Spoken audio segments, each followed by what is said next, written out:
प्यारे बच्चों, पुनः एपीआईसी क्लासेस के चैनल में आप सबका स्वागत है।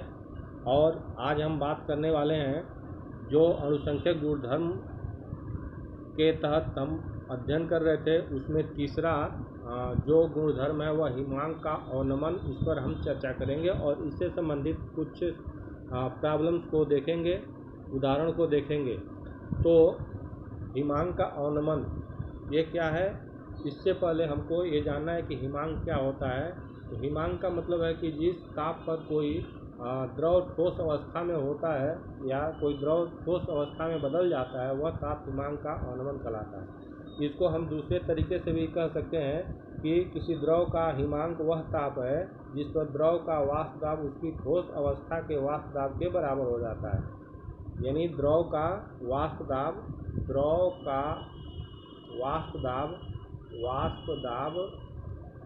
जब उस ठोस अवस्था के वाष्प दाब ठोस अवस्था के वाष्प दाब के बराबर हो जाता है। वाष्प दाब के बराबर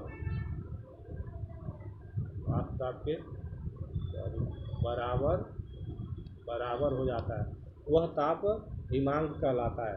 अब हम देखते हैं कि किसी विलायक में कोई अवाष्पशील पदार्थ घोला जाता है तो उसका वाष्प दाब कम हो जाता है, ये जानते हैं। जब किसी विलायक में कोई अवाष्पशील पदार्थ मिलाया जाता है तो उसका वाष्प दाब कम हो जाता है और इसके फलस्वरूप हिमांक भी कम हो जाता है। तो वाष्प दाब अवनमन के कारण विलयन का हिमांक शुद्ध विलायक के हिमांक से नीचे हो जाता है और विलायक और विलयन के हिमांक का अंतर डेल्टा टी एफ, जैसा कि स्क्रीन पर आप देख रहे हैं, ये हिमांक का अवनमन कहलाता है। ये डेल्टा टी एफ हिमांक का अवनमन कहलाता है। और यहाँ पर टी एफ बराबर है T0 माइनस टी एस।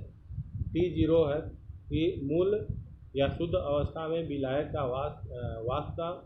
हिमांक और TS विलयन का हिमांक है। और यह भी अणुसंख्यक गुणधर्म है, इसलिए डेल्टा टी एफ ये अनुक्रमानुपाती होगा मोल प्रभाज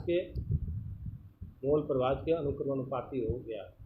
और यहाँ पर P0 माइनस PS/P0 होगा। और मोल प्रभाज तो जानते ही हैं, विलय के मोल प्रभाज के तो n/n प्लस कैपिटल N, और ये स्मॉल n विलय का मोलों की संख्या है और कैपिटल N विलायक के मोलों की संख्या है।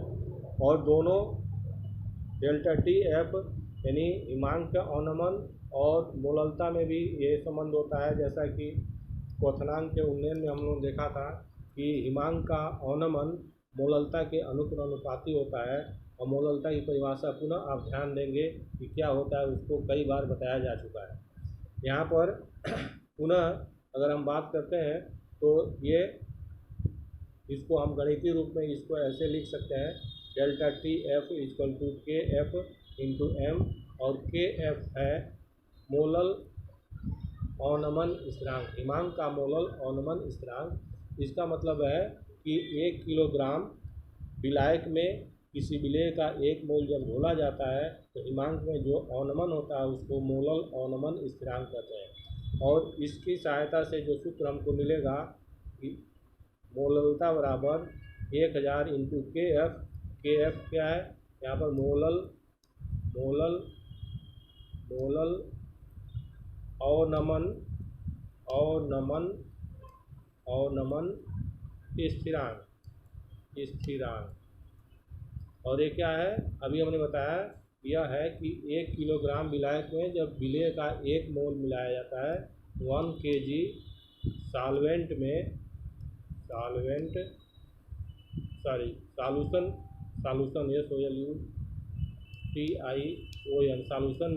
जब 1 मोल विलयन का होता है, सॉल्वेंट का SOLVENT, तो उससे जो हिमांक का अवनमन होता है उसको मोलल अवनमन स्थिरांक कहते हैं। तो इस तरीके से हम हिमांक के अवनमन और मोललता में संबंध स्थापित कर सकते हैं। आइए इसको हम कुछ उदाहरण से समझते हैं। तो प्रश्न यह है कि 0.48 ग्राम 0.48 ग्राम कार्बनिक यौगिक को ऑर्गेनिक कंपाउंड को कार्बनिक यौगिक को 16.6 ग्राम बेंजीन में 16.6 ग्राम बेंजीन में घोला जाता है, जिससे हिमांक में घोला जाता है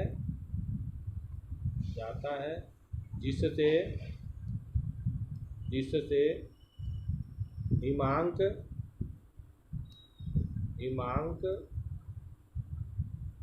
में 1.8 डिग्री सेल्सियस की कमी होती है। 1.8 डिग्री सेल्सियस की कमी होती है। यौगिक का अणुभार ज्ञात कीजिए। अणुभार क्या होगा, तो इसको कैलकुलेट करना है। तो जैसा कि आपको सूत्र अभी हमने बताया था कि मोललता और हिमांक के अनुमान में क्या संबंध होता है, वह है स्मॉल m बराबर 1000 kF मोलल उन्नयन स्थिरांक इंटू स्मॉल w बटे delta TF into capital W। अब इसमें आपको KF की वैल्यू मालूम हो तो हम उसको कैलकुलेट कर सकते हैं। KF यहाँ पर दिया हुआ है, KF दिया हुआ है, यह है 5 डिग्री सेल्सियस प्रति मोल ये दिया हुआ है। इसको कैलकुलेट कर देना है। इसमें हमको m निकालना है, अणुभार की गणना करना है यौगिक के अणुभार की। तो m की गणना करना है, m क्या होगा, KF दिया हुआ है, डेल्टा TF भी दिया हुआ है। कितना कमी होगा, 1.8 डिग्री सेल्सियस की कमी हो रही है, ये दिया हुआ है। तो डेल्टा TF दिया है 1.8 डिग्री सेल्सियस, ये भी दिया हुआ है। और W दिया हुआ है कितना, कैपिटल W दिया हुआ है 16.6 ये दिया हुआ है।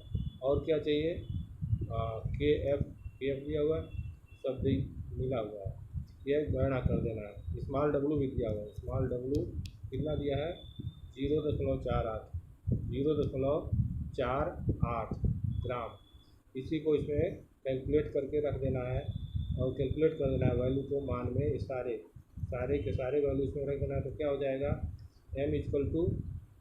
m बराबर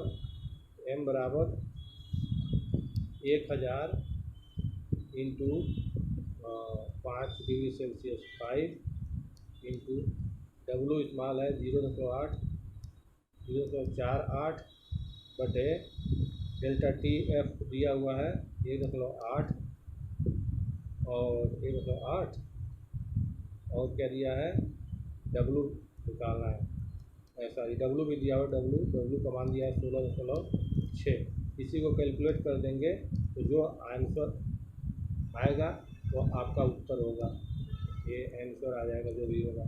तो इस प्रकार से हम हिमांक का अवनमन से अणुभार की गणना कर सकते हैं, क्वथनांक के उन्नयन से अणुभार की गणना कर सकते हैं, वाष्प दाब के अवनमन से अणुभार की गणना कर सकते हैं, और ये तीनों के तीनों अणुसंख्यक गुणधर्म कहलाते हैं। आगे हम चर्चा करेंगे कि कुछ और अणुसंख्यक गुणधर्मों के ऊपर पर जो आपके लिए बहुत महत्वपूर्ण है, जैसे परासरण दाब। तो परासरण दाब पर हम अगले सेशन में चर्चा करेंगे।